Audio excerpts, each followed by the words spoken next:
তবে কি 21শে জুলাইয়ের মঞ্চে মমতা বন্দ্যোপাধ্যায়ের হাত ধরে তৃণমূলে যোগ দিতে চলেছেন বিজেপির প্রাক্তন রাজ্য সভাপতি দিলীপ ঘোষ? বাংলার রাজনীতির হটকে এখন একটাই প্রশ্ন, 21শে জুলাইয়ের তৃণমূলের মঞ্চে দেখা যাবে কি বিজেপির প্রাক্তন রাজ্য সভাপতি দিলীপ ঘোষকে?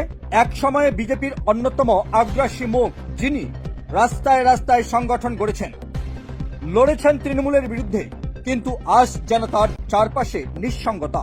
দিল্লি হোক বা বাংলা, বিজেপির কোনো বড় কর্মসূচিতে আর দেখা যাচ্ছে না দিলীপ ঘোষকে। রাজনৈতিক মহলে কানাঘুষো। তবে কি বিজেপি দিলীপ ঘোষকে গুরুত্ব দিচ্ছেন না? কেউ কেউ বলছেন দীঘার জগন্নাথ মন্দির উদ্বোধনী অনুষ্ঠানে উপস্থিতি হয়তো কাল হয়ে দাঁড়িয়েছে দিলীপ বাবুর জন্য। তৃণমূলের 21শে জুলাইয়ের শহীদ সমাবেশে যেখানে প্রতি বছর মমতা বন্দ্যোপাধ্যায় চমক দেন, তবে কি এবার সেই চমকের নাম হতে চলেছে দিলীপ ঘোষ? হ্যাঁ, হতে পারে, এটা অস্বীকার করার কিছু নেই। তবে দিলীপ ঘোষকে যেভাবে বিজেপি গুরুত্বহীন করেছে, ঠিক সেভাবেই অপরদিকে তৃণমূল কংগ্রেস গুরুত্বপূর্ণ জায়গায় বসাতে পারে। সেটা সময়ের অপেক্ষা।